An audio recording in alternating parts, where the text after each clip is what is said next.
দেখছেন স্বপ্নধারা নিউজ আর এক্সট্রা সহযোগিতায় আলোক health care and হাসপাতাল। এই মুহূর্তে রাজনীতিতে অনেক ঘটনা ঘটছে। আমরা রাজনীতিতে যোগ বিয়োগ, ছাত্রদের নতুন রাজনীতি, নানা ধরনের আলোচনা দেখতে পাচ্ছি। রাজধানী জুড়ে নানা দাবি উঠছে, সেই দাবিতে অনেকেই রাস্তায় নেমে আসছে, শিক্ষার্থীরা রাস্তায় নেমে আসছে। রাজধানী জুড়ে নানা যানজটের খবর আমরা শুনতে পাচ্ছি, দেশেও নানা ধরনের ঘটনা ঘটছে। এই সব বিষয় নিয়ে আমরা আজকে কথা বলবো। আমরা আমাদের আজকের বিষয় রাজনৈতিক জোট ও সাম্প্রতিক বাংলাদেশ, এই বিষয়টা কথা বলবো। দুজন আলোচক আমাদের সঙ্গে থাকবেন। এরই মধ্যে একজন আমাদের স্টুডিওতে চলে এসেছেন। আমাদের সঙ্গে আসেন হাবিবুর রহমান হাবিব, তিনি বিএনপি চেয়ারপারসন উপদেষ্টা। আমাদের অনুষ্ঠানে স্বাগত আপনাকে। এবং কিছুক্ষণের পরে মধ্যে আমাদের অনুষ্ঠানে যুক্ত হবেন ইরফানুল হক নাহিদ, তিনি সাংগঠনিক সম্পাদক বাংলাদেশ ফেডারেল সাংবাদিক ইউনিয়ন। হাবিবুর রহমান হাবিব, আপনি বলছিলেন যে রাস্তায় মানে প্রচণ্ড যানজটের কারণে আজকে আপনার আসতে একটু সময় লেগেছে। আমরা যে আরেকজন অতিথি আছেন, তিনিও এখনও আসতে পারেন এই যানজটের কারণে। নানান দাবিতে আমরা কিন্তু গত কিছুদিন ধরে দেখছি যে ঢাকার রাস্তায় বা রাজধানীর রাস্তায় বিভিন্ন দাবি দেওয়া নিয়ে মানুষ নেমে আসছে। আজকেও তিতুমির কলেজে বিশ্ববিদ্যালয় ঘোষণার দাবিতে সারা দিন ওই রাস্তাটা ব্যস্ত একটা নগরী বনানী, সেই রাস্তাটি মহাখালী রাস্তা আটকেই রেখেছিল তারা, এবং গুলশান জুড়ে যানজট দেখা দিয়েছে।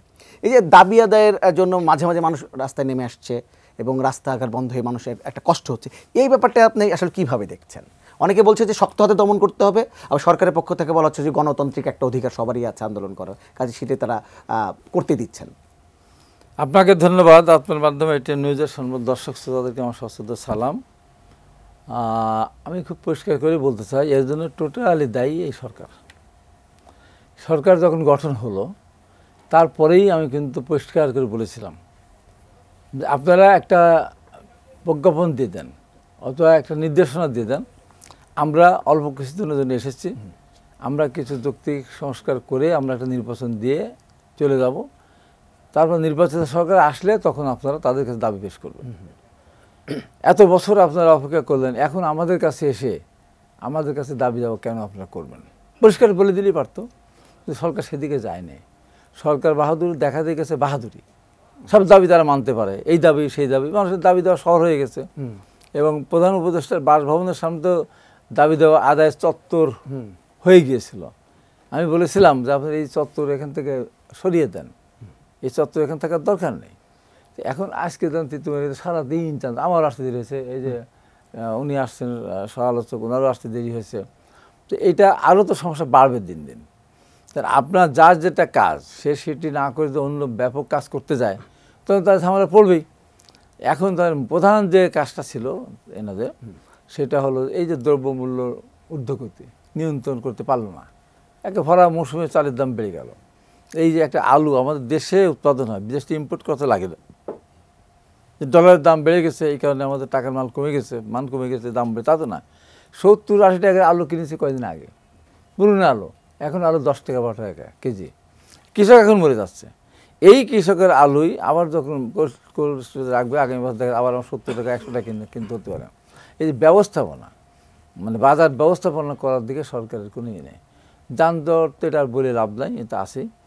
এবং এই যে নতুন করে সব দাবি দেওয়া যেসব আসতেছে, এই যে ট্রেনের যে একটা কয়েকদিন ধরে 2-3 দিন ভোগান্তি, এগুলি তো তারা করেছে, আহ্বান করেছে ধরতে গেলে। তারা প্রথম থেকে এগুলো না করতো তাহলে এটা হতো না। আচ্ছা, আবার দাবি এটা এদের সাথে সমাধান যেটা করলো সেটাও আবার আমার কাছে খুব ভালো মনে হচ্ছে না। মন্ত্রী ফেল করলো, সরকার মানে মন্ত্রী মোদীর উপদেশ তারা ফেল করলো, রাজনৈতিক দলগুলোও ফেল করলো। কেন ফেল করলো আমি জানি না। পরে একজন বৈষম্য বিরোধী ছাত্রনেতা গিয়ে এটা সমাধান করলো, বাজারে এটা প্রচারিত আছে। তো এটা কেন হবে? আমার ছবি দেখেছে, কেন হবে এটা? এটা হবে কেন? তা সরকারের ওসব উপদেশ থাকা দরকার থেকে বিলে বাদ দিলেই পারে। এখন এই যে অবস্থা হয়ে যায়, অরাজক একটা অবস্থা হয়ে যায়, এখন সবাই রাষ্ট্রের মালিক হয়ে গেছে। আচ্ছা, এই মালিকানা এইভাবে চলতে থাকে, তো আরও নতুন নতুন মালিক সৃষ্টি হবে। সেখানে নিজেদের ভিতরে আভ্যন্তরীণ দ্বন্দ্ব, ফ্যাসাদ, মনোমালিন্য সৃষ্টি হবে। এই সৃষ্টির মধ্য দিয়ে বিগত ফ্যাসিস্ট যে সরকার, এখনও তারা কিন্তু ওত পেতে বসে আছে। তারা ইতিমধ্যে ফেব্রুয়ারি মাসে কতগুলি ডেট নির্ধারণ করে দিয়েছে, এই তারিখে তারা মিছিল করবে, এই তারিখে তারা লিফলেট বিতরণ করবে, এই তারিখে তারা হরতাল করবে, ওই তারিখে তারা অবরোধ করবে। এই যে এগুলো দিয়ে কেন সাহস পাচ্ছে? কেন সাহস পাচ্ছে? যে এই যে আমাদের মধ্যে এখন আমরা যারা একসাথে আন্দোলন সংগ্রাম করলাম, পৃথিবীর ইতিহাসে এমন ধরনের সরকার কোথাও হয়নি। আন্দোলন করলো সবাই মিলে, সরকার গঠন করতে দিলাম আমরা ছাত্রদেরকে, ছাত্ররা দিল ডক্টর ইউনূস সাহেবকে দায়িত্ব। ইউনূস সাহেব নিজের ইচ্ছা মতো আপনার কুমিল্লা চিরাং সমিতি বানায় ফেললেন এবং এনজিওদের দিয়ে এখানে প্রাধান্য দিয়ে আজকে করে ফেলছেন, যাদের রাষ্ট্র পরিচালনার কোনো আপনার এই তো নাই, অভিজ্ঞতা নেই, আমরা চিন্তাও করে নাই, যে কারণে আজকের এই বিশৃঙ্খল অবস্থা সৃষ্টি হচ্ছে। এই সৃষ্টির জন্য আজকে দাবি দেওয়া শহরে পরিণত হওয়ার জন্য সারা বাংলাদেশের সরকারের এই বিষয়ে আর আলো আসবো। আমি আমাদের সঙ্গে যুক্ত হয়েছেন ইরফানুল হক নাহিদ, সাংগঠনিক সম্পাদক বাংলাদেশ ফেডারেল সাংবাদিক ইউনিয়ন। আপনাকে স্বাগত আমাদের অনুষ্ঠানে। আমরা বলছিলাম যে আজকে আসলে দাবির একটা শহর বা দাবির একটা দেশে পরিণত হয়েছে। নানা দাবিতে বিভিন্ন সময় দেখছি বিভিন্ন গোষ্ঠী রাস্তায় নেমে আসছে, রাস্তা অবরোধ করছে। আজকে যানজটের কারণে আপনাদের দেরি হয়েছে, সব কিছু মিলে। এই যে হাবিবুর রহমান হাবিব বলছিলেন যে সরকার আসলে একটা, আমি জিজ্ঞেস করছিলাম যে সরকারের কাছে জিজ্ঞেস করে, তারা কিন্তু বলছে যে এই ধরনের আন্দোলন করা, দাবি জন্য রাস্তায় নামা, এটা মানুষের গণতান্ত্রিক অধিকার। এই জন্য তারা এটি চর্চা করার জন্য আসলে দিচ্ছেন, জোর খাটাচ্ছেন না। আবার কিন্তু অনেকে দাবি তুলছে যে এই কষ্ট দূর করার জন্য সবাইকে যেন রাস্তায় নামতে না দেওয়া হয়, এখন যেন কিছুটা নিয়ন্ত্রণ আরোপ করা হয়। আপনার মন্তব্য ছোট করে। না, আমি হাবিবে যথার্থ বলেছেন, উনি বিজ্ঞ প্রাজ্ঞ পলিটিশিয়ান। তো আমি যেটা মনে হয়েছে, যেমন আজকে যখন আমি আসলাম ঢাকায় আজকে যে অবস্থা, পুরো শহর কলাপস করেছে। এখন ভাই, আমরা তো সাধারণ মানুষ, সাধারণ নাগরিক, আমরা কি চাই? আমরা চাই হচ্ছে যে আমরা একটু কম মূল্যে জিনিসটা কিনবো, আমরা আমাদের যে ইনকামটা মোটামুটি আমাদের সহনীয় পর্যায়ে ভালো থাকবে, আর আমরা মানে সুস্থ স্বাভাবিক স্বাচ্ছন্দ্যপূর্ণ একটা জীবন চাই। আমরা আমাদের প্রত্যাশা কিন্তু খুব বেশি না, সাধারণ মানুষ কিন্তু খুব বেশি চায় না বাড়ি গাড়ি, এই হাজার হাজার কোটি টাকা লুটপাট, এগুলো কিন্তু চায় না। এই জায়গায় আপনারা করতেছেন কি, যেমন আমি আজকে মানে মানে ইন্টারকন্টিনেন্টাল থেকে এখানে আসতে আমার সময় লেগে গেলো 45 মিনিট। Can you imagine? আমি হেঁটে আসলেও কিন্তু আমি 20 মিনিট আসতাম, যেহেতু আমি টকশোতে ঢুকবো, আমি হাঁপায় দেবো, এই জন্য আমি হেঁটে আসি নাই। তো এই আজকে শহর পুরো স্থবির। গভর্নমেন্ট করছে কি? এই যে গভর্নমেন্ট এই ট্রাফিক পুলিশ নেই, ট্রাফিকে কি মাসে মাসে বেতন দেওয়া হচ্ছে না? ট্রাফিকের কি জনবল সংকট? আমার তো মনে হয় না। তাহলে এই জনবল সংকট গেল। আমার মনে হচ্ছে যে এইখানেও কোথাও না কোথাও একটা গভর্নমেন্টকে চাপে ফেলা বা গভর্নমেন্টকে ফেল করানো বা গভর্নমেন্টের খারাপ দিকগুলি সামনে নিয়ে আসার একটা চক্রান্ত আছে, এটা আমার মনে হয়। আর সেকেন্ড, আপনি যে জিনিসটা বললেন, আন্দোলন চলছে একের পর এক, যেটা হাবিব ভাই বলতেছিলেন, আন্দোলন, হ্যাঁ আন্দোলন চলছে। এখন দেখেন, বলতে পারেন যে হ্যাঁ গণতান্ত্রিক রাষ্ট্রে তো আন্দোলন করবে, গণতান্ত্রিক অধিকার তাদের এটা, কিন্তু গণতান্ত্রিক অধিকার যখন আপনি চাবেন, তখন একটা গণতান্ত্রিক সরকার লাগবে। গণতান্ত্রিক সরকার ব্যবস্থায় তো আমরা যাই না এখনও। আমরা একটা বিপ্লবী সরকার, বা এটা আপনি মনে করেন যে অভ্যুত্থান পরবর্তী সরকার বা ইন্টারিম গভর্নমেন্ট, যে নামে ডাকেন, আমরা কিন্তু জনগণের সরকারের কাছে এখনও যাই নাই। এখন যে সমস্যা হচ্ছে, এটা সলিউশন হচ্ছে না, কিন্তু হয় সলিউশন হচ্ছে কীভাবে, হচ্ছে যে ধরেন মেনে নিচ্ছে। এখন এই মেনে নেওয়াটা কি লং রানে কি ক্ষতিকর কিনা, এটা কিন্তু আমরা এখন বুঝছেন, তখন বোঝা যাবে যখন এটা ক্ষতিকার হিসেবে দাঁড়াবে। আবার দেখা গেছে যে মানা হচ্ছে না, মানা হলে আবার আপনার ভাঙচুর হচ্ছে, হ্যাঁ অবরোধ হচ্ছে। মানে কথা হচ্ছে যে এই পাসটা বোঝার জন্য তো এখানে গণতান্ত্রিক সরকার লাগবে। এখানে পলিটিক্যাল ইনস্ট্রুমেন্ট ছাড়া এগুলোকে বুঝবেই না। এখন কিছুদিন আগে আপনি দেখছেন যে প্রেস ক্লাবের সামনে ইফতেদায়িয়া মাদ্রাসা একটা করলো, লং টার্ম করলো, করার পরে এটা মেনে নেওয়া হলো, সব সরকারি করে দেওয়া হবে। সরকারি করে দিলে এখানে কিন্তু আবার রাজস্বের ব্যাপার আছে, এখানে টাকা লাগবে না এগুলি। তো এই টাকাগুলি আহরণ করার জন্য যৌক্তিক কোনো ব্যবস্থা আছে কিনা, তো আলোচনার বিষয়। এই পাস বুঝতে হবে। এবং এর আগে যতগুলি আন্দোলন হয়েছে সব মেনে নিচ্ছে। ওই যে রেলের যে আন্দোলন হলো, এখন রেলের আপনার এটা বাংলাদেশে একমাত্র সম্ভব যে রেলের একটা সেবামূলক প্রতিষ্ঠান, এটাকে বন্ধ করে দিয়ে এরা মানে স্ট্রাইক করে ফেলেছে। তো এটা প্র্যাকটিসে চলে আসতেছে। এখন এতে করে পরবর্তী যে গণতান্ত্রিক সরকার আসবে, এই সরকারটা কিন্তু একটা ঝামেলায় পড়বে। এই যে প্র্যাকটিস কিন্তু ফেরাতে পারবে না। এই প্র্যাকটিস থাকবে যে আমরা আগে করেছি। সুতরাং প্রথমে তাদেরকে এইরকম একটা জিনিস ফেস করতে হবে সরকার এসে, যে এটা। আর নির্বাচন ব্যবস্থা, যেটা আসলে মানে আপনার যে সরকার আছে, নির্বাচনটা খুব তাড়াতাড়ি দেওয়াই জরুরি। কেন জরুরি? আপনি দেখেন সব হসহস হয়ে যাচ্ছে। আপনি দেখেন দ্রব্যমূল্য, এখন কৃষকরা মূল্য পাচ্ছে না। আপনি যেটা বললো, আমি আলু খাইছি 70 টাকা 80 টাকা কেজি, আমি ফুলকপি একটা গেছি 60 টাকা কেজি। এখন আমি ওই দিন দেখলাম যে ভিডিওতে এক কৃষক তার জমির যে ফুলকপি এগুলি কেটে ফেলে দিচ্ছে। কেন? কারণ ওই যে তুলে সে বাজারে আনবে, এটা পর্যন্ত ওই আহরণ করার যে খরচটা সে পাবে না। তো এক্ষেত্রে গভর্নমেন্টের এই যে, আর এখন করতেছে কি, এখন মধ্যস্থভোগী যারা আছে, যারা স্টকিস্ট, ঠিক আছে, যারা পুঁজিপতি, এরা এই বেনিফিটটা নিচ্ছে, এরা এগুলিকে স্টক করতেছে, করে আবার ওই যে আমাদের কাছে আবার 70-80 টাকা বেচবে। এই জায়গায় মনিটরিং দরকার, গভর্নমেন্টের এই জায়গায় আরও জোর দেওয়া দরকার, মজুদ জোর দেওয়া দরকার। আপনার গোডাউনে গভর্নমেন্ট নিজস্ব ব্যবস্থাপনা এটা করুক, করলে এই কৃষকও টাকা পাক, মানুষও সর্বমূল্যে। আবার আসছে একজন দর্শক আছে, ফোনটা নিয়ে। জি, শিওর। হ্যালো হ্যালো হ্যালো, আসসালামু আলাইকুম স্যার। ওয়ালাইকুম আসসালাম, আপনার নামটি বলে প্রশ্নটি করুন। আমার নাম শাহজাহান কবির, বেগমগঞ্জ, নোয়াখালী থেকে। জি শাহজাহান সাহেব বলেন। সম্মানিত অতিথি দুজনের কাছে আমার প্রশ্ন, 5ই আগস্টের পর থেকে এখন পর্যন্ত বিএনপি বলে আসছে যে আমরা 200 আসনে সরকার গঠন করব। প্রশ্নটা হচ্ছে যে তাহলে ছোট ছোট দলগুলোর কাছে ধর্ণা দেওয়া হচ্ছে কেন? One man one party one pad, এটা কেন? এটা কি দলীয় নীতি কিনা? জি ধন্যবাদ। হাবিবুর রহমান হাবিব, মানে বিএনপি কেন ছোট ছোট দলগুলোর কাছে, বেশি মনে হয় ইসলামী দলগুলোর কথা বলছে যে ওইসব দলের কাছে আমার ওই ধর্ণা দিচ্ছে ভাইকে না। আমি তার বোঝার জন্য বলতে চাচ্ছি, উনি আমার কথা বুঝবেন কিনা আমি জানি না। আমি এবং আমার দল এখনো মনে করছে না যে আমরা নিরাপদ। এখন তো ষড়যন্ত্র বিদ্যমান। আমাদের দলগুলির ভিতরে যদি অনৈক্য সৃষ্টি হয় তাহলে পরে বড় ধরনের দুর্ঘটনার সম্মুখীন আমরা হতে পারি।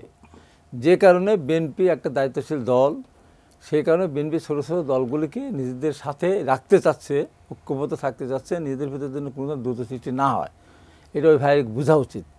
আমরা তাদের কাছে যাচ্ছি, আমরা 250 আসন একাই পাবো, তারপর তাদের কাছে যাচ্ছি কেন?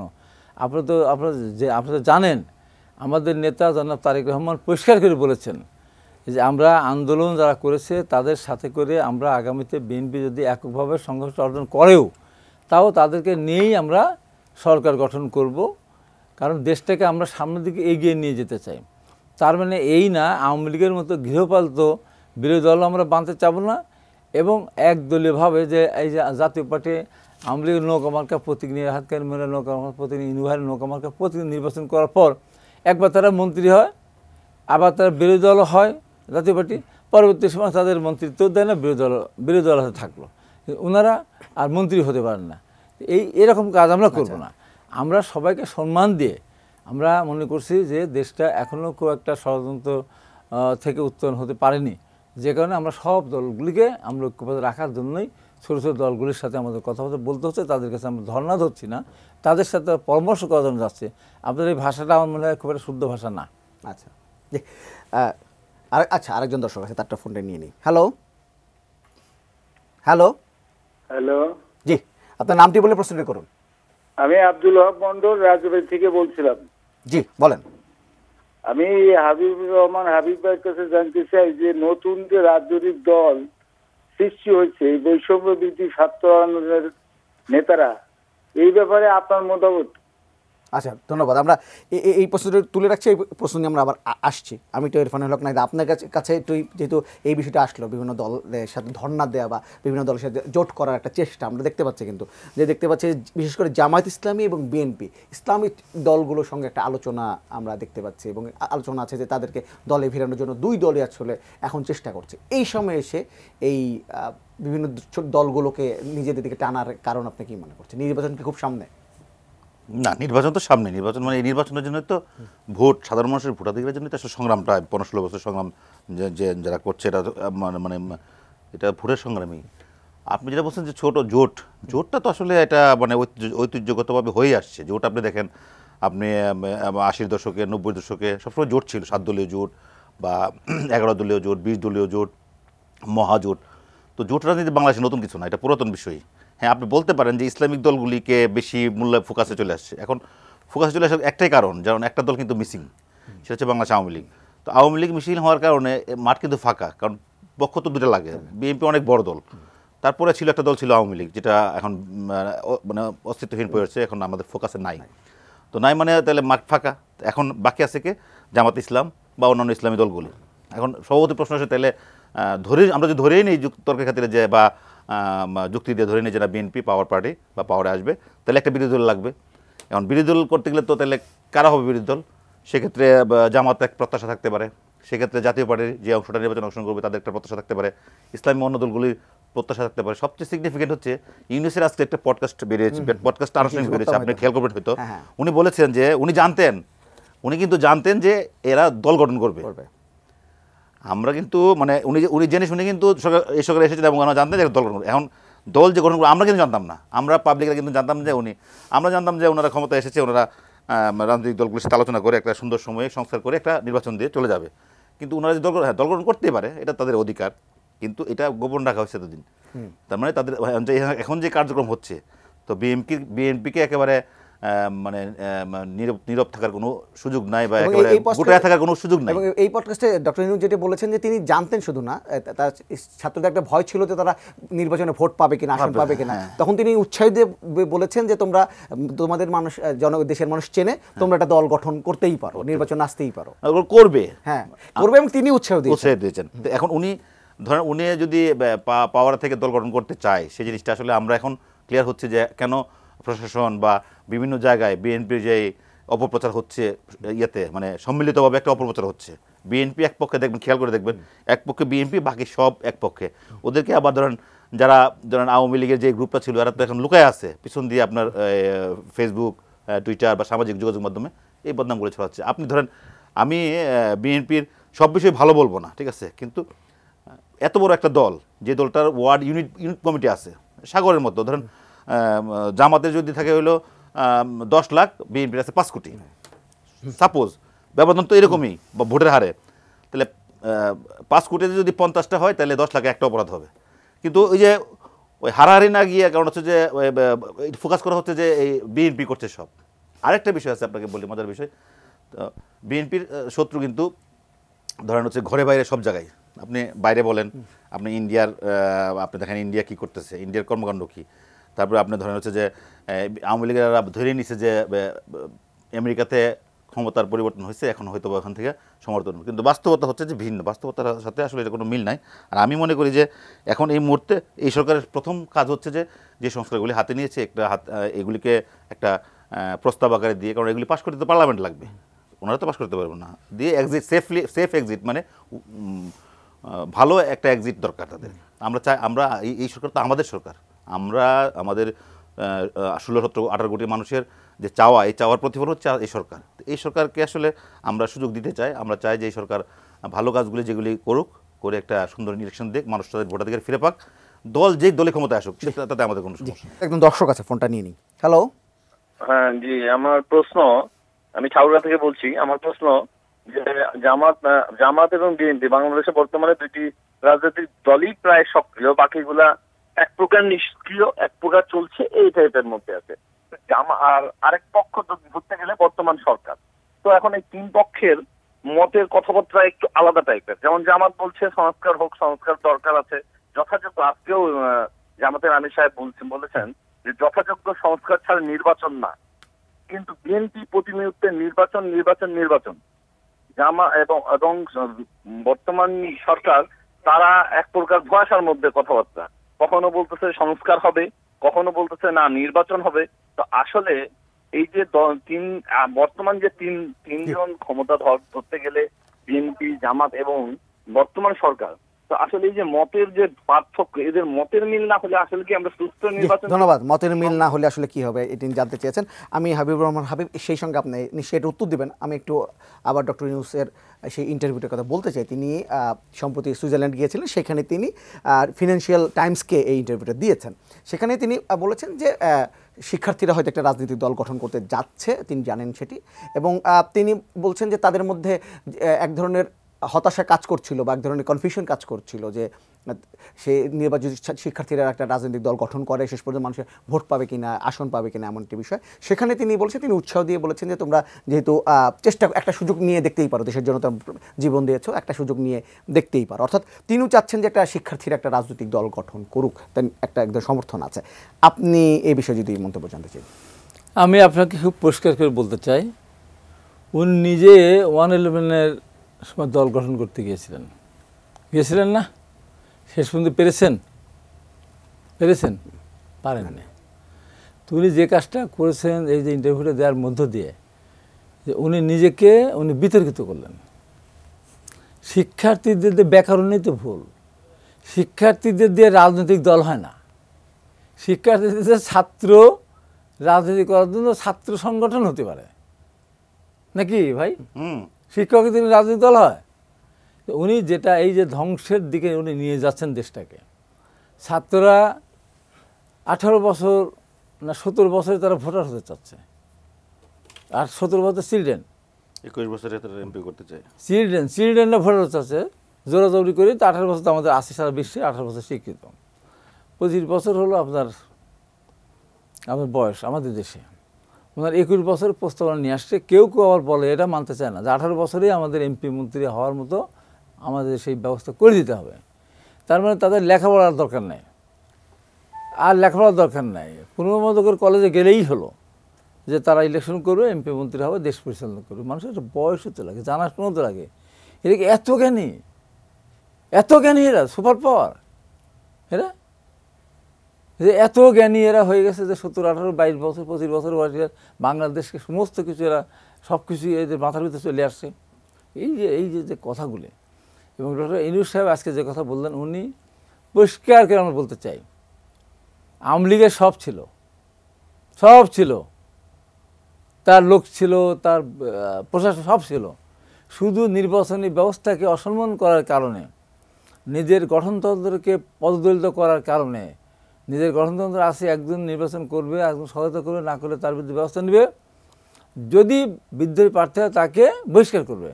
তা না করে ক্ষমতার দম্ভে তৎকালীন অবৈধ প্রধানমন্ত্রী তার দলীয় প্রার্থী নৌকামার্কা প্রতীকের প্রার্থীর পক্ষে একদিকে ভোট চাচ্ছে, তার পাশেই তার দলের আরেকজন নেতা স্বতন্ত্র প্রার্থী ভোট চাচ্ছে। মনে করেছিল এই মনে হয় দুনিয়া, এর বাইরে আর কিছু নেই। স্বতন্ত্র জিতলেও সবগুলি এমপি আওয়ামী লীগের পক্ষে চলে গেল, লাঙ্গল মার্কাও আওয়ামী লীগ, সবই আওয়ামী লীগ, একাকার হয়ে গেছিল। গেল কেন? কেন গেল? গেল এই কারণে দুর্নীতি, আর এই যে অহমিকা, আর এই যে ভোট ব্যবস্থাকে কলঙ্কিত করা। তো আজকে যারা মনে করেন বা মনে করি যে থাকেন সরকারের থেকে দল গঠন করবেন, সরকারের আনুকূল্যে দল গঠন করবেন, তাহলে বোকার সরকার বাস করছে। এর সাথে তো সরকার দল গঠন করেছিল না? করেছিল তো। করে তো 86-এর নির্বাচনে 48 ঘন্টা বন্ধ রাখতে হয়েছিল রেডিও টেলিফোন, সব সিট কিন্তু আওয়ামী লীগ জিতে গিয়েছিল। তারপরে ভোট ফেলে টেলে দিয়ে তারপরে এসে কিন্তু করেছিল। আর সে তো নিজের ক্ষমতা দখল করেছিল। আর এখানে আমরা সব রাজনৈতিক দল মিলে আন্দোলন করলাম, সরকার গঠন করার জন্য তাদেরকে দিলাম, তারা মালিক হয়ে গেল, এই দেশের মালিকে তারা, এই উপদেষ্টারা। কে কয়টা মিছিল করেছে, কে কয়টা মামলা খেয়েছে, কয়টা লাঠিপিটা খেয়েছে বলেন তো, বলেন তো। আজকে যারা দাবি করে দেশের মালিক যারা শাস্তেছে, কিন্তু এক দফা দাবি তো তাদেরই ছিল, তারাই তো বিজয় হয়েছে। কোথায় এক দফা দাবি ছিল? কোনো দাবি ছিল না তাদের। তাদের দাবি ছিল কোটা সংস্কার, বাতিলও না। এর আগেরও কোটা সংস্কার ছিল না? যদি অহমিকা করে সরকার যদি 10%, 15% কোটা রেখে অহমিকা করে বাতিল না করে 10% রেখে বা 12% রেখে বা 15% রেখে সংস্কার করে দিত, ওই ছেলেরাকে রাস্তায় আসতো। আর সরকার ক্ষমতার দাপট দেখিয়ে ক্ষমতা বাতিল করে দিল, ছাত্রের ঘরে ফিরে গেছিল। এই যে 2024 সালের নির্বাচন হলো একদলীয়ভাবে, ওরা বলেছে আজকে সব সংস্কার করতে চাচ্ছে, সব বিচার করতে চাচ্ছে। এই 24 সালের আগে দেশে খুন করে নাই, আওয়ামী লীগ খুন করে নাই, গুম করেনি, বিনা মানে দেশের এই যে গণ ধ্বংস করে নাই, বলেছে একদিন। এই আওয়ামী লীগ যদি তাদের এই যে বেনজির, আজিজ, মতিউর, আসাদ এই কাহিনী যদি সামনে না আসতো, তাহলে কোটা ফিরে আনতো না। শিক্ষার্থীরা বলছে যে বিএনপি এই 18 বছরে কি করেছে, তারা কি করেছে, তারা কি করেছে, তারা কি করলো? যদি কোটা যদি না ফিরে নিয়ে আসতো সরকার, কী করতো? তারা কি আসতো? তারা আসতো? আসতো না। তারপর প্রথম দিন যদি সংক্ষিপ্ত রায় না, যে পূর্ণাঙ্গ রায় যে 7% রেখে যে সংস্কার করলো, আমি বারবার বলতাম, আমরা বারবার বলতাম যে আপনার টাইমটা আগায় নিয়ে আসেন। ডিসেম্বর 8 তারিখে অপেক্ষা না থেকে তো করা যায়, মেনশন করে আগায় নিয়ে আসা যায়।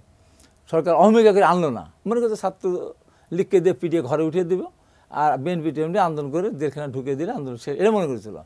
যদি সেদিন 7% যদি পূর্ণাঙ্গ রায় যেটা দিল, সে 7% রেখে ছাত্রের ঘর বাচ্চা থাকতো, তারা তো জীবনে কল্পনাও করে নেই। আজকে সংস্কার করার কল্পনা, জীবনে কল্পনা করেছে যে তারা এই দেশে তারা কি সরকার পতন চেয়েছে? লাস্ট পর্যন্ত শেষে এসে তারা আসলো। আর আমরা তো প্রথম যাচ্ছি। এবং দেখেন সবচেয়ে কষ্টের এবং দুঃখের বিষয়, লজ্জার বিষয়, যে 6 জন ছাত্রকে ধরে নিয়ে গেল যখন হারুনারিতে ডিবি অফিসে, তারপর তাদেরকে দিয়ে জোর করে করালো, সিগনেচার করায় তাদের বিবৃতি, কী বিবৃতি দিয়েছিল? আমরা এই আন্দোলন সংগ্রামের সাথে আর নেই, আমরা ভাঙচুর, অগ্নিসংযোগ এই দায়িত্ব তো আমরা নেব না, আমরা সরকারের অর্থায়ন আন্দোলনের সাথে আমরা আর যাব না, বলো না? বাইরের থেকে কিছু তারা বললো সম্মেলনে যে না, এটা মানি না। আর সেদিন বিরোধী যে সমস্ত উকিলেরা ছিল, মাহমুদুল খোকন সহ এরা তখন মাঠে নামলো, ছাত্রদের পাশে গেল, এই সাথে শিক্ষকেরা নেমে আসলো। এই হলো, তাহলে তো আন্দোলন ওই দিনই শেষ হয়ে যায়। এবং দেখেন কত মানে আমাদের মানে কষ্টই লাগে, এই সমস্ত ছাত্রদের গার্জিয়ানরা গেলেন, তারাও বললেন আমাদের ছেলেদেরকে ভালো খাইয়েছে, ভালো রেখেছে। 70 গুণের ভালো খাওয়ায় ভালো রাখে। আমি বললাম, আমি ফেইতে ভিডিও ছাড়লাম যে এরশাদ 90 সালে আমাকে মন্ত্রী করতে চেয়েছে, টাকা দিতে চেয়ে, বাড়ি দিতে চেয়েছে, গাড়ি দিতে চেয়েছে, বিদেশ পাঠাতে চেয়েছে, এখানে বলবো 5 মিনিটের জন্য। কোনো দিয়ে যখন রাজি হলাম না, তখন বলে যে বুলেট একটা আছে, তার ওইটা আমার পছন্দ দিয়েছে, ওইটা খেতে রাজি আছে। আমাকে যে কোনো ফেলে দিতে পারতো, আমি তো এর সাথে হাতে আটক ছিলাম না, এরা তো আটক ছিল, এটা তো ডিবি অফিস ছিল, সারা বিশ্ববাসী দেখেছে, সারা বাংলাদেশ দেখেছে, সারা মানুষ দেখেছে, সারা আত্মীয়স্বজন দেখেছে। আমি বললাম, আমি বলেছি তো, ভিডিওটা আসবে সামনে দেখবেন, আবার ছাড়বো আমি, যে তোমাদের একটা আঙ্গুল কেন, একটা আঙ্গুলের নখ কাটার ক্ষমতা এই সরকারের ছিল না, নাই। তোমাদের মেরে ফেলা তো দূরের কথা, আঙ্গুল কেটে দেওয়া দূরে, কেন সিগনেচার করলে এটা? তোমাদের কারণে এই যে এতগুলি শিশু, এতগুলি মারা গেল, তাদের রক্তের কি কোনো, তোমার জীবনের মূল্য আছে, তাদের জীবনের মূল্য নেই?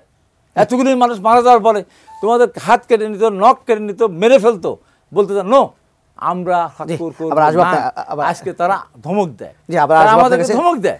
একজন অতিথি দর্শক আছেন আমাদের সঙ্গে, ফোনটা নিয়ে নিই। হ্যালো, আসসালামু আলাইকুম। ওয়ালাইকুম সালাম, আপনার নামটি বলে প্রশ্নটি করুন। আলামিন, রংপুর মিডিয়াপুর থেকে। জি আলামিন সাহেব বলেন।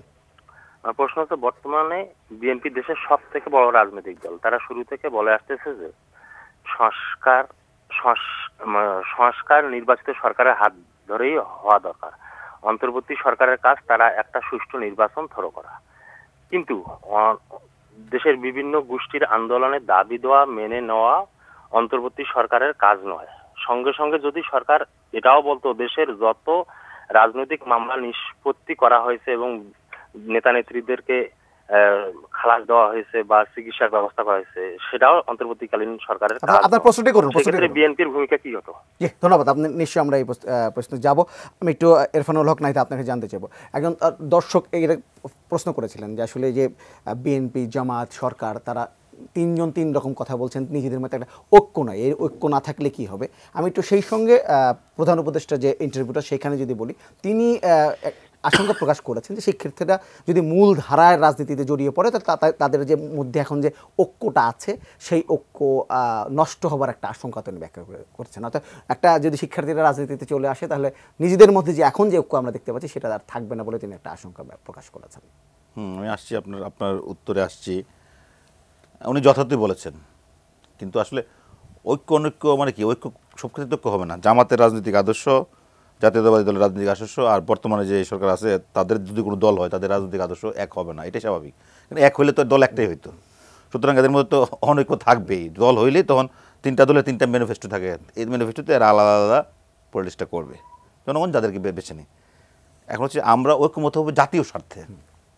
উনি যেটা বলছিলেন, উনি কিন্তু ওটা মিন করে নাই যে অনৈক্য বলতে অনৈক্য, এটা অন্য হিসাবে, এটা হইতেই পারে, 10টা দল থাকতে পারে পাশে, এটা গণতন্ত্রের সৌন্দর্য হলেও এটা যে একাধিক দল থাকবে, পার্লামেন্টে ডিবেট হবে, ভালো সিদ্ধান্ত হবে, ভালো প্রস্তাব আসবে। এখন যেটা আমরা যেটা দেখছি যে আমরা কিন্তু কিছু কিছু প্রশ্নে আমরা কিন্তু এক কি আমাদের ধরনের হচ্ছে যে এই যে আমরা যে এই যে রেভুলেশন, 24-এর যে রেভুলেশন, এই প্রশ্নে কিন্তু কোনো আপোষ নেই।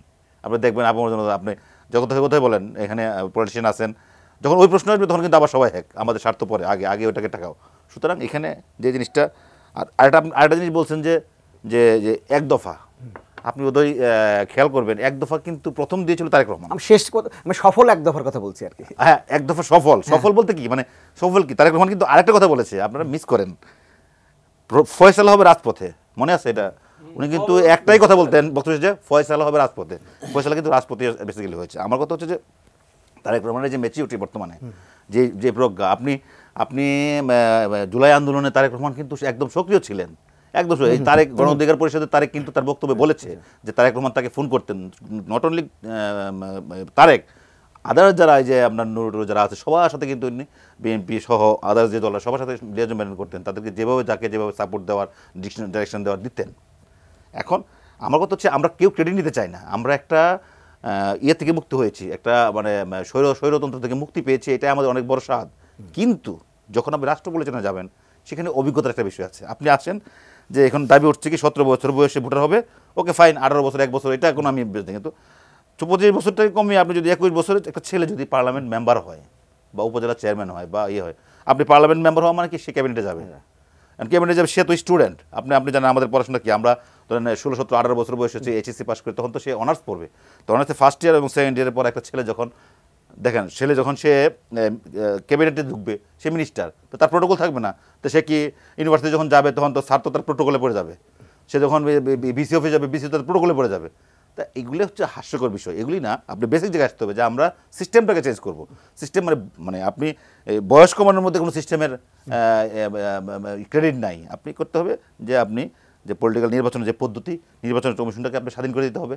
আজকে বলেছেন বদিউল আলম মজুমদার একটা সেমিনারে বলেছেন যে নির্বাচন কমিশন আসলে তাদের যে প্রশাসন টোটালটাই আসলে জনপ্রশাসন প্রশাসন বিভাগের মানে আপনার আন্ডারে। তো এদেরকে ছুটাইতে হবে, স্বাধীন করে দিতে হবে। আমি বলতেছি মুখোমুখি স্বাধীন, কিন্তু এদের বেতন ভাতা সব এখানে, সব কিছু এখান থেকে করতে হয় অনুমোদিত। তো এদেরকে যদি ইন্ডিভিজুয়াল না করা হয়, এটাকে স্বাধীন করতে হবে। আপনার আমাদের বিচার ব্যবস্থাকে তো একদম ধ্বংস করে দিয়ে গেছে, এই বিচার ব্যবস্থাকে রিএস্টাবলিশ করতে হবে, এই জায়গাগুলিতে কাজ করতে হবে। মানুষ ন্যায় চায়, মানুষ তার অধিকার চায়, মানুষ স্বাভাবিক জীবনযাপন করতে চায়। মানুষ কখনোই ক্ষমতায় কেউ সবাই মন্ত্রী হতে চায় না, তাই মন্ত্রী এমপি যারা হতে চায় তারা হোক গা।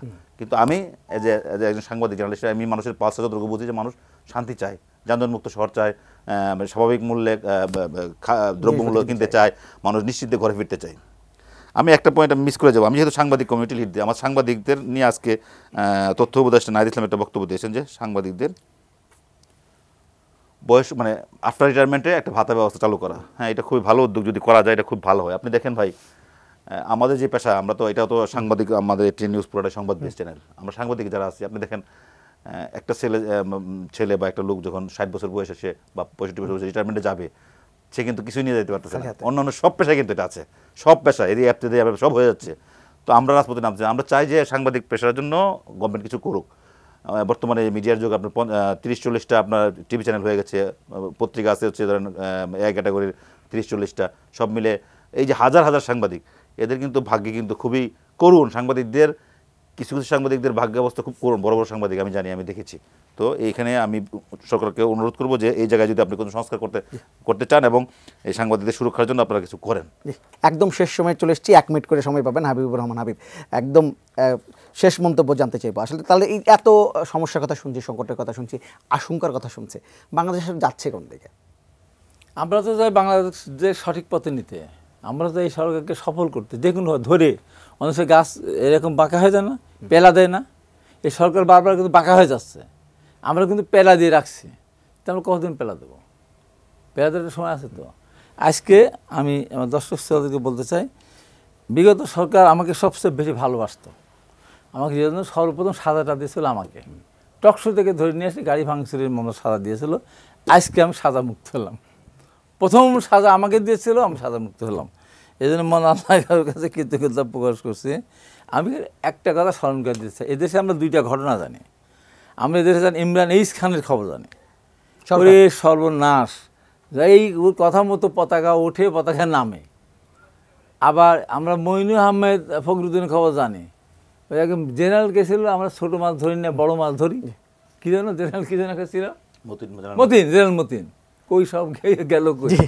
আজকে বলবো যে এই যে আজকে যে উনি নিজের পায়ে কুড়ালটাতে মারলেন, আমি গত এই শোনার আগে, এই কথা শোনার আগে যে সম্মানটুকু ছিল, সেই সম্মানটুকু এখন আর আমার করার মতো কোনো সুযোগ নাই। নাহিদ, আপনাকে জানতে চাইবো আসলে বাংলাদেশ কোন দিকে যাচ্ছে 1 মিনিটের মধ্যে? বাংলাদেশ ভালো দিকে যাচ্ছে। আমরা এত যে আলোচনা করছি, এটাই কিন্তু গণতন্ত্রের সৌন্দর্য। আসলে আমরা তো এটাই চাই, সব পক্ষ বলুক, সব পক্ষ আলোচনা করুক, সমালোচনা করুক, ভালো জিনিসটা বেরিয়ে আসুক। বাংলাদেশ আমি মনে করি যে অনেক কষ্ট করে, অনেক রক্তের বিনিময়ে আমরা একটা রাস্তায় উঠেছি। এই রাস্তা থেকে আমরা কখচিত হব না, এটা আমার বিশ্বাস। হ্যাঁ, আমরা আমাদের মধ্যে যেই ছোটোখাটো বিষয়গুলি আছে, সংস্কার এগুলি আলোচনা হবে, ভালো জিনিসগুলো উঠে আসবে। আমরা সঠিক পথে আছি। আমরা চাই এই সরকার সাকসেসফুলি হোক এবং সাকসেসফুলি একটা ভালো ক্রেডিবল নির্বাচন দিয়ে গণতান্ত্রিক একটা সরকার প্রতিষ্ঠা করে দিয়ে যাক, যে সরকার মানুষের দুঃখ দুর্দশা বুঝবে এবং দেশকে একটা সামনের দিকে এগিয়ে নিয়ে যাবে এবং আমাদের বাংলাদেশটা ভালো থাকবে। ধন্যবাদ। আমাদের সময় শেষ হয়ে, দুজনকে ধন্যবাদ আমাদের সাথে যোগ দেওয়ার জন্য। দর্শক, নিউজের এই পর্ব থেকে বিদায় নিচ্ছে, আগামী পর্বে আবার দেখা হবে। ততক্ষণ পর্যন্ত ভালো থাকবেন, সুস্থ থাকবেন, এটি নিউজের সঙ্গে থাকবেন।